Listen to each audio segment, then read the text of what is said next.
Asharnu, and they are taking Dharma. It's going to be quite interesting here. What do you think, Saki? What maybe some power plays that you would like to see from Pakistan?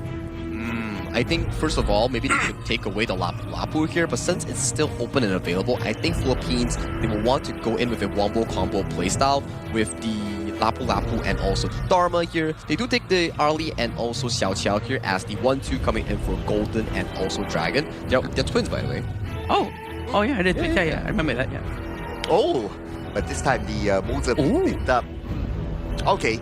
I guess they want to try to execute it on their own though, but then again, this is going to be a very different kind of Mozart playstyle because you don't have like the level of projectiles as the Philippines would have had before this. Oh wait, Sagi. Yes? Can the cannon blast from Mozart be deleted by Maple Dance? Yes, it can. Yeah, okay. Because we rarely see that before this. But yeah, it's very interesting to see on how the timing coming from Arlie later on to try to remove the cannon blast. And we can also see Angela being taken out by Philippines. They do know that Pakistan is, more or less quite comfortable with these kind of heroes. Yeah, I would say that they're playing more towards the potential jungle pressure that Amar can actually put for his team, making sure that Amar can actually facilitate the early game tankiness so that Muhammad N can actually bring the channel towards the late game. Because yes, you do have the Arlie coming in from the Philippine side, but Arlie doesn't do too well into a Mozi and also a channel lane. It's very difficult. I'm kind of looking at maybe Pakistan is thinking about like, okay, let's play this aggressively. Let's try to take down towers as quickly as possible because you have the channel and then you have the Atta as well. The fact that you have the Atta, you can play aggressively because of the ghost ship. You go in, you kind of divide the opponents and try to take them out one by one and slowly build up from there. If they want to make good use of the modes, they might want to get Gun and Mo because it's still open if they want to do something similar to Philippines just now. But it's gonna require a tremendous amount of accuracy and skill to make good use of Gun and Mo. I think they could pull it off. One cannon blast coming in from the Gun and Mo, and even if it hits the Arlie will be stunned and unable to use the Maple Dance to actually dodge away from the Freshly Forged. So that could be a potential 1-2 that Pakistan could pull out if they want to go for that wombo combo route. Interesting that Team Pakistan actually let go of one ban. Oh, yeah, you're right, yeah. Okay, alright. But that means that the Dolia is open though. Is there a chance for DCs to use it? I don't think the Dolia will come into any of the compositions here. Maybe for Philippines for the Dolia Xiao Qiao, but he's still with the coffee. Knowing his chance, I think he's going for something more aggressive like a Lapu Lapu per se. Yeah, he's not done with his coffee yet, but it's okay, Cloud. Someday you will see. You will see Dolia being picked some fine day, I promise you. But there's still last two heroes for the Philippines. They need to take a roamer and a jungler for sure. And they still don't have any tanky heroes for now. I still feel that they should be taking Lapu Lapu? Oh, Long and Kui! Wow! Okay.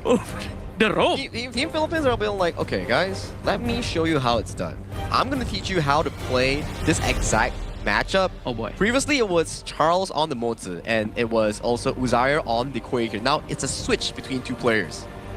Okay, but it's not the easiest to get the hook in as well. I kind of think about it. You want, and then Atta, and then Chano is like kind of behind. How about the wolves? Is behind us. The wolves gonna be blocking, right? Yeah, you have the spirit wolves as well. So I'm not too sure about the Kui pick here. Well, it depends on how Charles is able to actually land those accurate hooks, right? We did see that he lands some pretty good cannon blast last game. So can he convert accuracy towards here is what I want to find out here. And these two jungle picks are pretty interesting coming in from both teams. We have our first Zilong here coming in from Team Philippines and Pakistan also debuting with the Lampic. This is gonna be very interesting. Two assassins on both sides of the team, but honestly, Philippines doesn't have that tanky hero. But I'm still sure that they can pull it off. Yeah, and the Kui kind of works nice against assassins as well. Yeah, right? Like you have the True. But here we go. This is the beginning of the second game, and let's see what's going to happen between Pakistan and the Philippines. A lot of folks are watching from home, and they want to know how it's going to turn out. I really like the point from Saki though, because the Atta is going to be played on the Clash lane. So when is he going to be joining fights? It's probably going to be like the mid game onwards. That means the early game. Probably Pakistan is thinking like, okay, let's just play this nice and chill, safe, and just focus on the farming. But then again, Philippines not going to give them that space, just like what they're doing right now. And Uzai takes a lot of damage. Nice hook onto Uzai, and Dragon will lock in the first strike. As Cloud was saying, he was trying to open the vision, but he got caught up, and also being in front of Charles is quite scary right now. Because the hook is gonna connect and he knows it, and you know Mose have a lot of a bigger hitbox per se compared to other heroes, and you know he's gonna go down very quickly. But that's just the first takedown that's gonna happen, first strike, and I think it's not gonna impact too much as long as they focus on getting their own resources. Yes, and the gap is starting to show though. We're almost about a 1,000 goal difference between the two. But then again, maybe one good team fight, one good pickoff could swing it the other way. So they have to be patient here. Now, I'm looking at Pakistan trying to play the farming game. But can they play the late game though, especially if it's a Lam? Lam's not really effective at the late game, but now Hassan is in trouble. Hassan, one last hit, Justin moves in! And that's going to be another takedown. A quick takedown coming from Philippines, and they're gonna try to group up down here, trying to surround the three Pakistanis as much as they can. But it seems like they managed to steal away. Very quick move coming from Anwar. Oh, Charles. If only you got that hook, then yeah, they can follow up from there. But it's okay, they already got the objectives. They already cleared off the jungle at some point. Yeah. Now the buff is up again, and looks like Philippines, they're eyeing that one. Hook did not connect. Good try from him. He knows his objective, but also Pakistan, they try their best to block the hook from going to the Azure Golem. And as of now, in terms of the itemization, there's nothing really off the charts. It's quite straightforward for now, still quite early. And to answer your question, Cloud, Lam during late game can be quite scary because of the mobility alone. Oh, but into the void and back into the base. This is second time it's happening to Uzair. Very unfortunate, but they still have to try to avoid Charles. But what can they do when Charles is using the fastest boot available in Honor of Kings? Oh, and that's why he's like all over the map, right? Like one moment you see him at the top, another moment you see him at the bottom, and soon you will see him at the objective. I agree. And with the Boots of Deafness and the roaming item, it's going to give a lot of movement speed in terms of the percentage, and pretty sure will give him a lot of edge to try to hook anyone from the back line. We would love to see that. Well, let's see, is he going to do it? Okay, because if Anwar gets hooked, that's pretty much it. And he does have the Into the Void ready. But he's probably going to keep it for the Tyrant though, because it's going to be up in about 20 more seconds. Oh, they might try to do the same thing here. And yeah, with the flash, in case if his hook hits, but they flash away, he can still try to flash with the Into the Void to try to make sure that they get sucked in. Oh yeah, that's a possibility as well, right? So I want to see one of the sexy. But here comes that hook onto the buff. And that will cancel Pakistan in the objective of getting a buff, delaying the time away. They're really playing around with this and trying to make good use of the long-range skill sets that they have. And it seems like the Tyrant's going to be in the hands of the Philippines with no problem whatsoever. Yep, Justin will lock that one in, and here comes the ghost ship. But now Team Philippines, they seem to be disengaging, but they re-engage again! Thanks to Jamie! All the way to the front.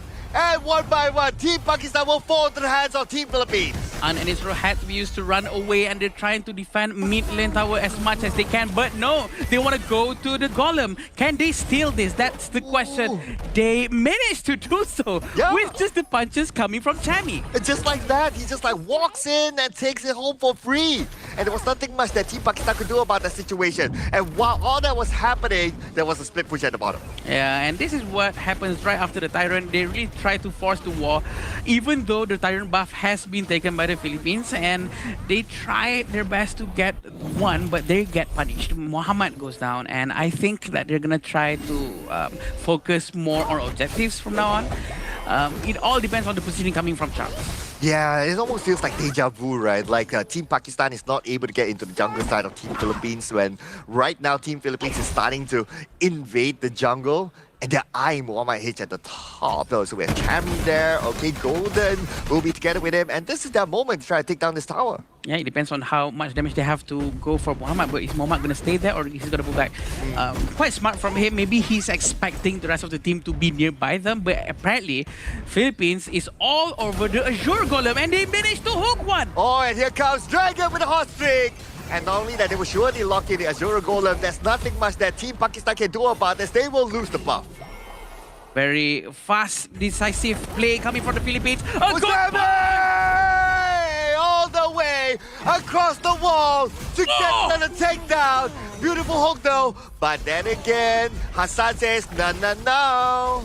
A very good move coming from them, but we have to remember on how Uzay is actually using Monster, which can supposedly cancel the Into the Void quickly.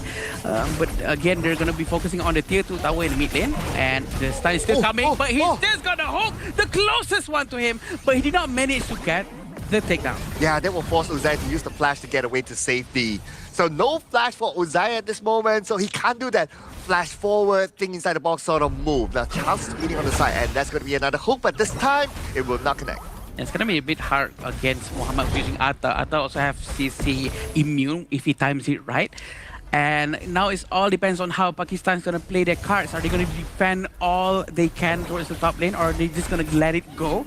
And this is just 7 minutes with the amount of 9,000 gold difference, Cloud. Yes, and not only that, Team Pakistan right now, they don't have space to farm. Okay, Anwar shows up, but Anwar is not the tankiest of heroes, so he can easily be taken down. But lucky enough, at that moment, Team Philippines do not have their heavy hitters. Yeah, Charles is still gonna camp around the area. Maybe, hopefully, try to get someone to start this potentially final team fight that's gonna happen.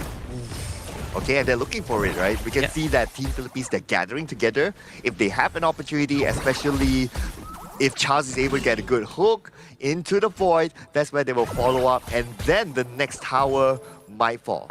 Yeah, and we can see that Muhammad who's playing Chano is struggling quite a bit to get all of his itemizations. He only have Eternity Blade for now. He's trying to build Shadow Reaper, but it seems like Philippines is trying to focus down on the tier 3 tower, and Pakistan is quite far away from this, and I think it might go down just as easily. Oh!